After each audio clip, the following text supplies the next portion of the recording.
Hello, and welcome to Women in Business, where we interview entrepreneurs and senior managers and show you the strengths, successes, obstacles, and roadblocks women experience in business. Since I believe every person in business needs to be visible, I'd like to invite you to watch www.sob6, that's the number 6, tips.com, which will give you some valuable information should you get the call to be on radio or TV, which I think is extremely important. If you'd like to contact me personally, drop me a line at Gayle Carson, that's Gayle, Gayle Carson 13 at gmail.com, or go to my website, www.spunkyoldbroad.com, and sign up for my weekly newsletter. Dr. Karen Perkins is the Living Firs Class KPI authority. Along with her elite coaching and consulting, she's an engaging and highly sought-after international speaker, a two-time recipient of the internationally coveted Presentainer Award, a best-selling author of multiple books, an executive coach, a business readiness coach, and a personal growth coach. As her students like to call her, Dr. K, she's one of the top 5 change management expert coaches in the United States and a leading expert in emotional intelligence. And since I know Dr. K personally, I can tell you she is all of that. So, how are you doing today? You know what? I am phenomenal, especially since I get to hear your lovely voice and talk to you. Well, thank you. Thank you. Well, we talk about Living Firs Class KPI authority. What does that mean? Well, to be a KPI authority, you need to know how to do key performance indicators or key performance index.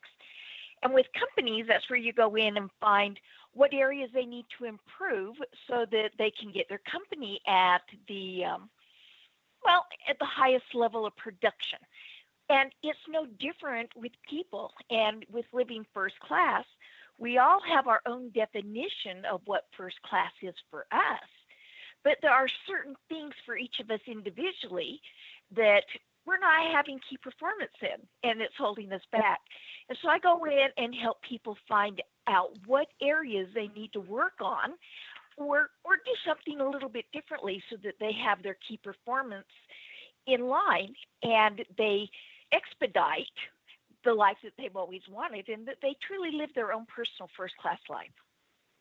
So do you think most people do know what their KPIs are, or is it something that really needs to be pointed out to them? Well, honestly, most people don't even know what their core value is and why they're working so hard. They think they do, or they do according to what somebody told them they should be doing, but until they know what their core value is, they really have a hard time assessing what their key performances are. A real quick example, a good friend of mine that I recently met was a top executive making tons and tons of money because he wanted his family to have the best of everything and wanted them to live first class in the standard sense that people think of, the expensive house and car and sitting in the front of the plane type things. But in order to get all these things, he spent more and more time working to get them. And all of a sudden one day he woke up and he had lost his family. And his core value on giving them everything really wasn't his core value. His core value was them. And his key performance, yes, would have been giving them nice things and working hard and making money perhaps, but it would have also been making sure he set time aside for his family. Well, now he's on his second family, and I'll tell you what, there are days he says, don't even call me, and he won't answer his phone because he is spending time with his family. He goes to his kids' recitals, but yet he's equally as successful in his business because now he knows what his key performance indicators are dependent upon his real core values. And he is really now on his way, if not already there, to living the first class life he wants for himself and for his family. So, what do you think living first class means? Well, again, it's different for everybody. For me, living first class is being physically, mentally, and financially fit so that I can do good for the world. Some people, it's having better relationships. Some, it's having all the money imaginable. Uh, and it really comes down to what your core value is and what the ultimate happiness will be at the end. Yeah, We all, it's true. go ahead. When you talk about core values and people not really knowing what they are, I think they're so influenced by everything around them and the people who have, raised them and the situations that they've been put in as they've grown up. And yeah, you're right. Most people don't realize that they're Yeah, sacrificing their families in order to get to the very top of what they think is their profession. and a lot of the stuff we do is society based. It is, I want to say, psychological based as well. But it comes down to the mind hacks and being the hypnosis, and we've all been hypnotized. I mean, our first hypnotists were our parents. They told us certain things and we believed them, and now we do them. And I love our parents, but some of the things they taught us was pretty screwed up. I know mine have been for my kids. But Yeah, it because comes really they didn't know back. any better. Well, yeah, they did the best they could with what they knew. When you know better, you do better. I mean, that's the Maya Angelou thing. But one of my favorite things I like to tell people is to always keep in mind that when you're saying yes to one thing, you are ultimately saying no to something else. So make sure you know what it is you're saying no to before you commit and say yes. And sometimes it's the lesser of the two evils, and sometimes when you look at it that way is blatantly obvious that the yes to save face or the yes because society um, suggests you should, or yes because you're afraid of losing your job. What are you saying no to? Is it your sanity? Is it your health? Is it relationships? I mean, there's a lot of things there that we say no to. And I like to say it comes down to resetting. I call them mind hacks. Doing mind hacks, resetting the way you view things. And, you know, again, we've all gone on that path towards success. And most of us get somewhere along the way and stop and go, oh, is this it? Not really what I was expecting it to be. It's not all that in the bag of chips. Or some even actually get there and they go, oh, is this all there is? And, it's just one of those things that we always have to keep in mind, that we have to know what it is we're shooting for.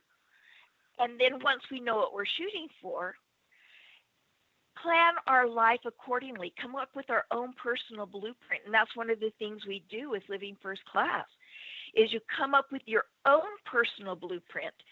We have a real fast way to cheat, to force people in a nice way to discover their core values, or how to identify and interact with other people according to their personality styles. Stress relief and things to change and modify. Basically, your key performance indicators and items and things that you can do just to wake up every morning. You'll like this, Gail. My So, husband says, so that you wake up every morning feeling like you've had the best sex of your life, if you had or not. And that's what so, we want people to do. so, what would you say is the first step to living first class? First class is knowing your core values. Going And back to the core I would, values, huh?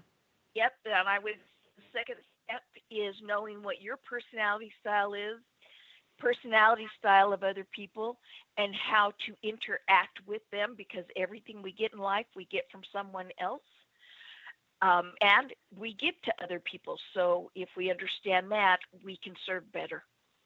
Yeah, I know. I mean that I have a real conflict with analytical types because I'm not analytical and I don't function that way, and that's why they're perfect partners for me. They drive me nuts, I drive them nuts, but they actually are perfect because when you get somebody like yourself, you both go ahead and have a wonderful time and nothing gets done. Um, so what's the difference between your personality style methodology and everyone else's? Because your method is, I think, two easy questions you said, and others have a whole long series of questions.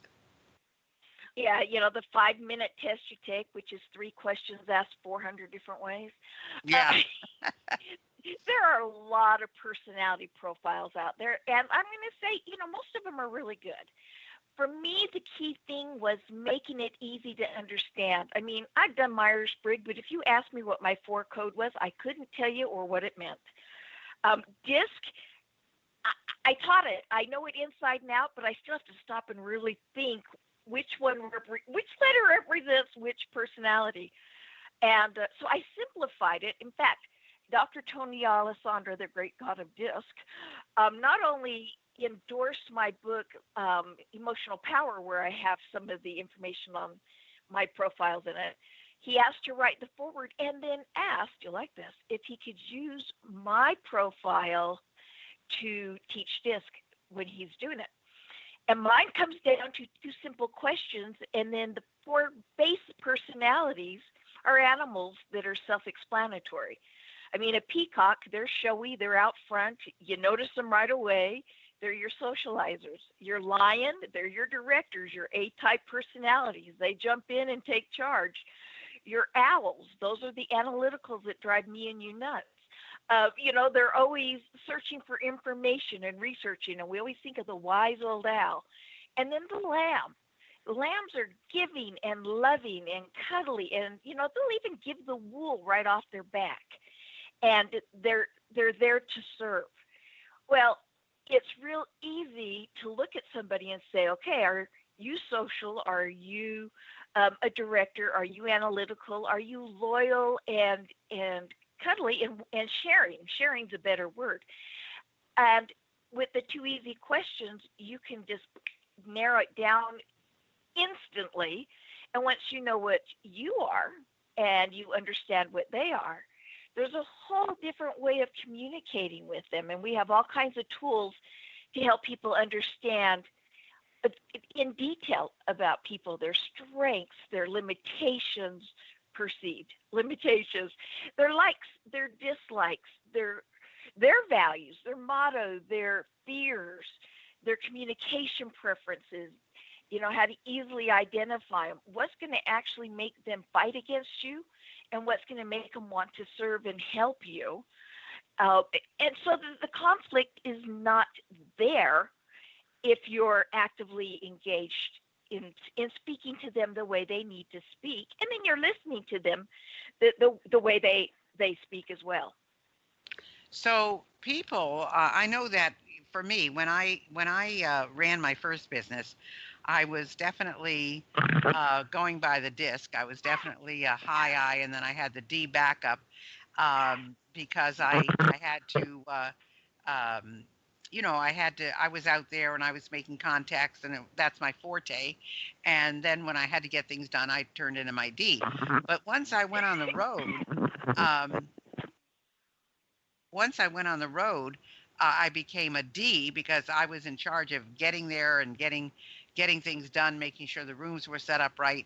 And I became an absolute D, taking charge and so forth. And then once I got on stage, I became the I again. But people are not necessarily locked into one style, are they? Absolutely not. Almost all of us have a little bit of all of them in us. I tease and say I don't. Well, I feel the same way. I don't feel like there's any lamb in me at all, but that's... Yeah, I have no lamb. That's my joke, no lamb. But, we do go to an area that we need to, but we go to that area to fulfill our primary personality's needs. And we may be extremely good in those other areas. But when push comes to shove and it's time to be comfortable, we go back to our primary. I myself am a lion with owl tendencies, that was forced to live in a peacock world in order to accomplish my lion goals. And like I tease, I have zero inner lamb in me. I'm very nice and I'm very giving, but for me, a lion is the protector of the pride. And to protect all of my folks, especially the lambs, I want to help them succeed. I want to see them succeed, but I'm not going to do everything for them. And, I'm very nice and I think about people, but when I do things, it's how can I help them be motivated for their best interest? Not, oh, I don't want them to be hurt or be sad with me, so I got to do this. I mean, as a lion, I hope you're not sad with me, but, if you are, let's fix it, or let's go ahead and find somewhere else to be where you can be happy. But a lamb would never think that way. And so I have to remember that. Lions, and you'll get this, lions are horrified if we get caught crying in public. And so what we want is to be excused so that we can pull ourselves together and then come back and be in control of ourselves. Well, lambs may come into our office, or even a peacock or owl, but lambs come into our office and start to cry. And what do? Because we love them and because we know it's uncomfortable, we excuse them to pull themselves together and then come back and talk to us. And a lamb saying, you arrogant son of a gun, you don't care about me at all because here I am sad and you want me to go away. And that's not the lion's thought at all. But the lamb's just saying, listen to me, care about me, let me cry for a minute. And That's true. It's so true, nuances like that. And the lambs also are the ones that keep our businesses running because they do everything they're supposed to do and they do everything for us. And so we don't want to ostracize them at all. No, the lambs are the glue that hold everything together. Honest to goodness, they are the glue. That's right. Your peacocks are your salespeople. Your owls are going to make sure you don't do anything to cause lawsuits or any other kind of problems. Your lambs are the glue that sees that everything moves forward smoothly. And your lions, they're the ones with the ideas and move forward and get you going fast. Get it done, get it done, get it down. A driving force. So you need all four of them. In any industry, you need all four of them. Absolutely. So what other key things bring people to their first class life? Well, I think some of the other key things is identifying, of course, the core values and how to communicate with people and persuade them, but also how to do instant stress relievers, how to do something quickly that's going to get rid of all of that stress that we have built up within us, and how to change our mind on the way we view things. I call those mental mind shifts, and then we can also do one with mind hacks. But a lot of the things we see are not necessarily the truth, and also understand our emotions. And emotions are good. And there is logic behind emotions, and there are emotions behind logic. You have to have both. So it's knowing and understanding those. It's acknowledging you've got it. Well, first, recognizing that you're having an emotion. Acknowledge you're having it. Let yourself feel it fully. Process it. And now you can either use it or diffuse it. But when you stuff those emotions, they build up and build up and build up until finally they explode, and that gets us into a lot of trouble too. Well, I have to ask you, because people talk for a long time about the law of attraction. So, and some people poo-poo it, and some people say, oh, yes, it works. But I know for sure that positive attitude, that attitude works.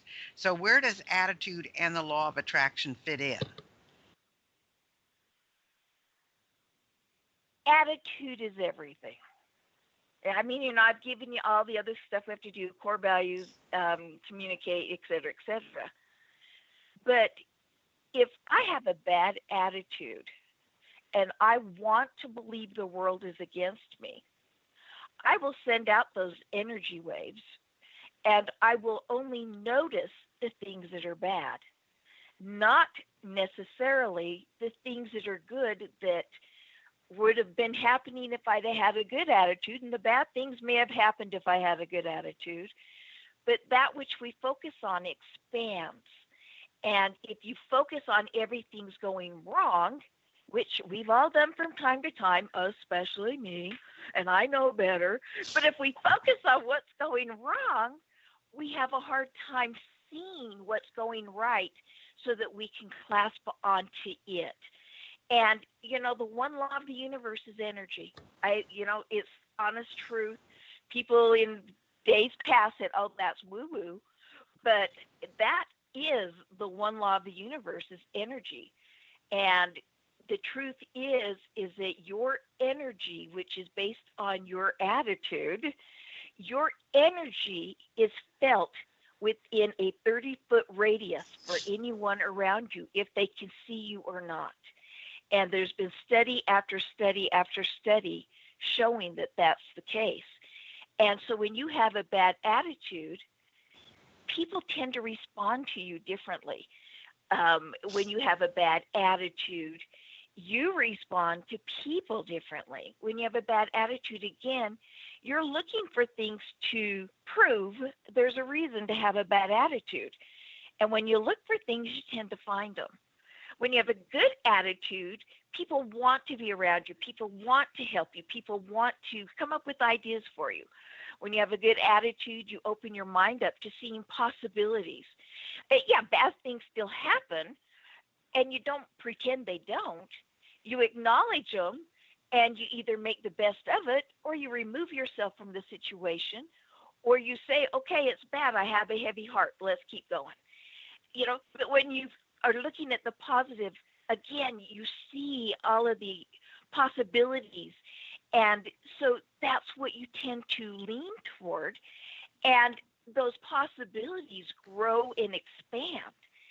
And it's just, the law of attraction is real. Now, that doesn't mean I can sit in my house and say, somebody's going to drop 10 tons of gold in my backyard over and over and over and over again, and it will happen. I still have to take some actions. Taking action is necessary. So I say someone's going to drop, I hope they do, all this gold in my backyard. But now I have to say, what are some of the things I can do to inspire that? What are some of the avenues I could walk down? Who are some of the people I could talk to? And I have to put out that effort too and show the positive energy toward it. And it happens. I mean, I have seen people, I've seen one speaker in particular I'm thinking of that stands on stage and says, arms open wide, I believe people are attracted to just hand me money. And they stand there for 2 or 3 minutes. They do. I've seen it. They stand there sometimes 2 or 3 minutes, and then all of a sudden somebody walks up and hands them a 5. Someone else comes up and gives them a 1. Somebody comes up and gives them a 20. And now the room starts to rush up to put money in this person's arms. And by the end, he's got this giant armful of money. And I've seen anywhere from people who only had quarters in their pocket to somebody giving them $100 bill. Wow. And, it's the law of attraction. Is that real? Well, I've seen it happen. And there's other things behind that too. But that being said, of course, being an ethical person, they say, great, thank you so much. Now, we're going to give this to a charity, and here's a charity I think warrants it. Is that okay with you guys? And everybody always says, yeah. But, if you just stood there and says, I believe everybody's going to give me money and not believe it, they'd all looked at you and rolled their eyes and sat there. But if you truly believe it, it'll happen. I want to make sure people know how to get a hold of you, Karen, because we only have a couple minutes left, and I want to make sure people know how to find you. So where can they go to find Dr. Karen? Well, today, no, I'm just kidding. They can go to my website, which is www.dr-perkins.com. So So dr.perkins.com. Or they can send a text message anytime. Phone calls usually don't get answered because my phone's always on silent for some weird reason. But they can text at something I never text myself, 801-949-4940. And, I would love to work with people, be it with the hypnotherapy, be it in speaking on their stages, be it coaching and consulting, or just answering a couple of simple questions for them. And, there's a lot of great stuff out there. And if they want to, and gosh, I should have looked up the number. There's a number they can go to, text me and I'll send it to you, that they can go to get a free assessment for how to figure out what animal they are and others are. And Fantastic. I would love to send that to everybody. If you want to reach Dr. Perkins, it is www.dr-perkins.com. If you want to text her, it's 801-949-4940, and ask her to send you the assessment. She'll be happy to do it. Karen, thank you so much for being with us today. It has been an absolute delight. Well, Gayle, you inspire me every day, and especially when I get to see you and I follow you, because you are a woman of wisdom, knowledge, ethics, and just overall a wonderful, fabulous human being. Oh, well, thank you. Thanks for listening to Women in Business. I hope you enjoyed today's show. And if you have any suggestions as to who you'd like me to have as a guest, just email me at gaylecarson13@gmail.com. Be sure to check out www.sob6tips.com. And in the meantime, go to www.spunkyoldbroad.com to see the resources I have for you.